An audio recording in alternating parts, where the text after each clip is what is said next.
We now have Congressman Raja Krishnamoorthi. Hey, Raja, how are you? Hey, how are you, John? We're doing pretty well on this end. So, what's going on in Washington today? Or not? Today we had caucus elections in the House Democratic Caucus. Obviously, there's a new Congress that's been elected.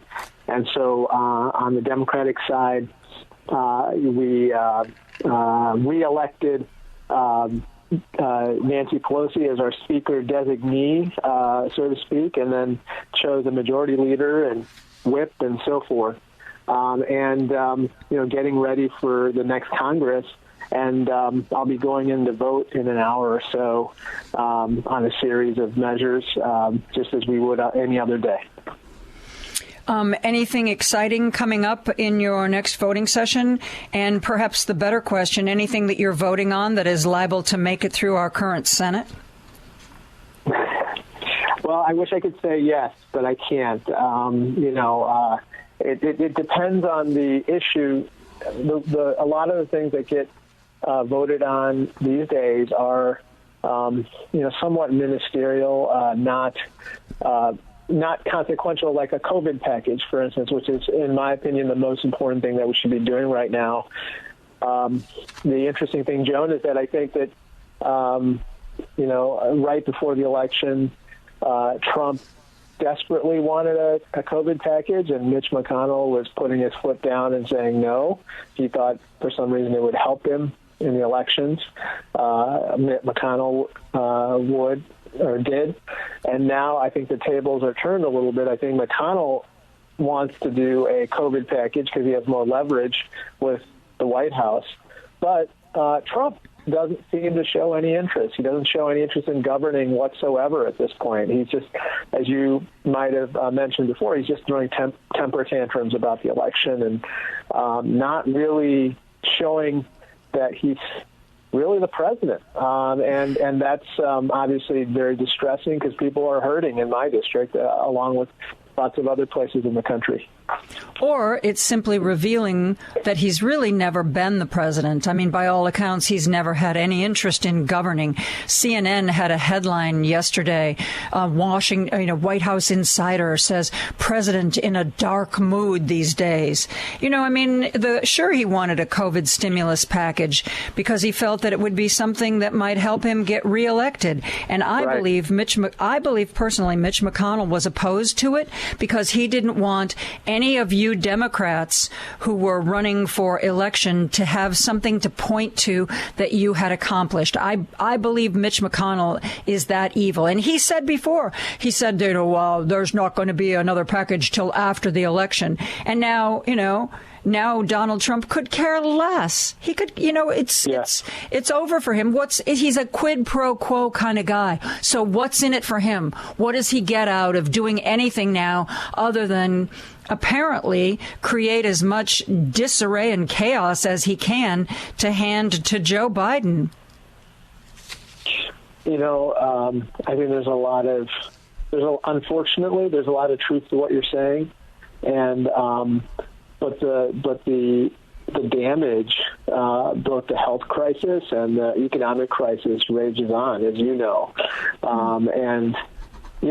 We're going into a tough winter, to say the least. You've seen the surge in cases, but also just the food insecurity is way up. I actually went to a pop-up food distribution recently, and the line of cars it stretched further than the eye could see.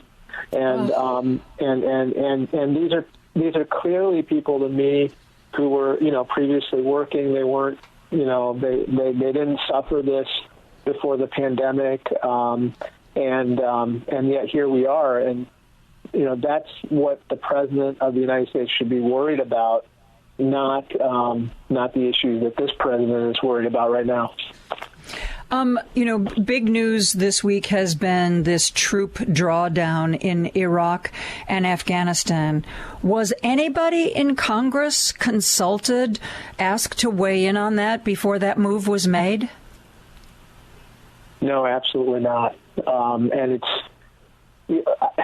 I think that it's fair to say that many of us want to see a troop drawdown in both of these places. But the problem, Joan, is twofold. One, we have to do it in a safe manner, in the sense that we have a lot of personnel there who actually rely on force protection, so to speak. They rely on others to help keep them safe as they're doing their jobs. And the second is there is a counterterrorism operation that's occurring in both places with regard to ISIS. Your listeners might know this, but there are, believe it or not, 6 versions of ISIS that are after us, along with 70 terrorist groups throughout the world, most of them centered in the Middle East. And those are the folks that, came after us on 9/11 and have been at it ever since. So let's draw down, but let's do it in a safe manner. Let's do it in a way that doesn't lead, to more chaos and confusion. Good grief. Privately, Raja, what are your Republican colleagues saying to you? I know there have been 4 senators so far that have congratulated Joe Biden, but so many of the Republicans on Capitol Hill have just been silent on this. Supposedly one person said privately, "Oh, what does it hurt to humor him for a few days?" Privately, are your colleagues admitting to you that Joe Biden won? Are they afraid to even talk about it with you? Privately, all of them know Joe Biden won, and they know that Joe Biden is going to be the next president. It's very cynical that, they're not saying this publicly and pressuring the president to do the same. And I think that they are just literally scared of that base that still exists. I think the one thing that I have to say, Joan, and your listeners know this, is that we didn't get the repudiation of Trump and Trumpism that I really was hoping for in this election. And unfortunately, because of the absence of that, Trump still wields power on the other side through that base. And I think that unfortunately, part of that power means that these people are going to remain captive to these crazy thoughts about the election, crazy notions that the election hasn't been decided. I think the magic date for them, if I had to put my finger on it, is December 14th. That is when the electors officially elect the president. And in most states, the totals get certified by December 7th. So I think those are the dates that we should be keying in on right now. But the transition is delayed, and that hurts us in other ways, which we can talk about. Okay, well, you talked about those 2 dates, the 7th and the 14th. But despite the fact that the election is going to be certified, what if Trump still says, I didn't lose legally, so I'm not going to concede? Where does that put Emily Murphy, the General Services Administration person who apparently won't sign off on and release the paperwork to really get the transition process underway? I mean, I know I've heard, and maybe you can verify this, some people in Congress have said maybe she should be subpoenaed, maybe she should be sued. If he still refuses to concede even after those dates, what happens, Raja?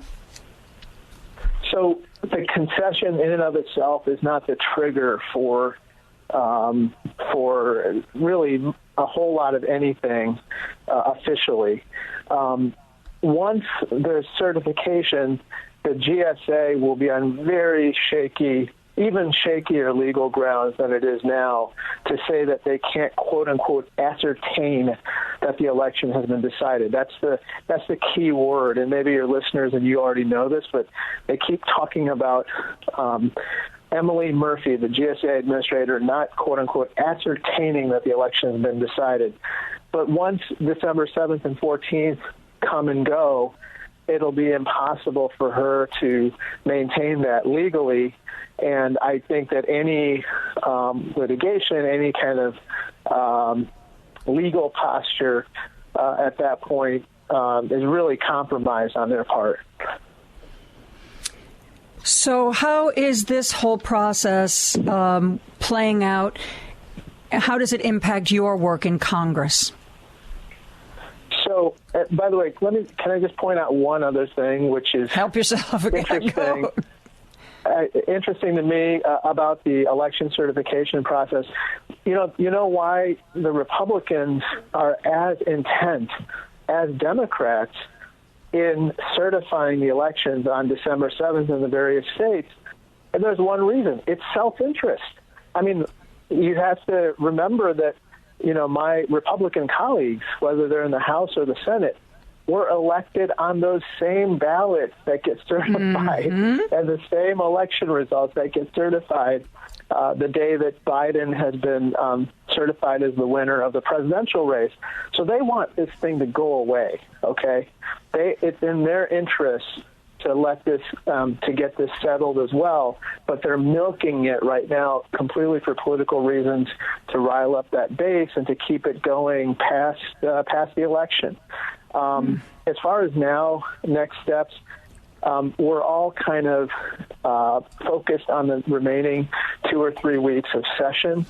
The one must-pass piece of legislation is funding the government. Essentially,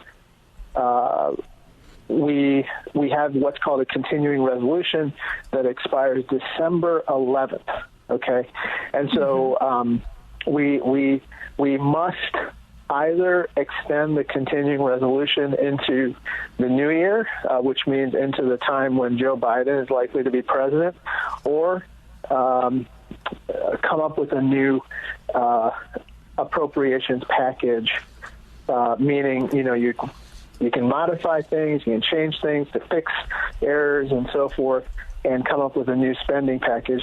The latter is what everybody wants, but it in part depends on Donald Trump again. We still have only one president at a time, and he has to sign off on a new spending package either way. Well, thank you for joining us and bringing us up to speed. I really appreciate it, Raja. Always a pleasure to talk with you. Absolutely, John. Absolutely. Take care.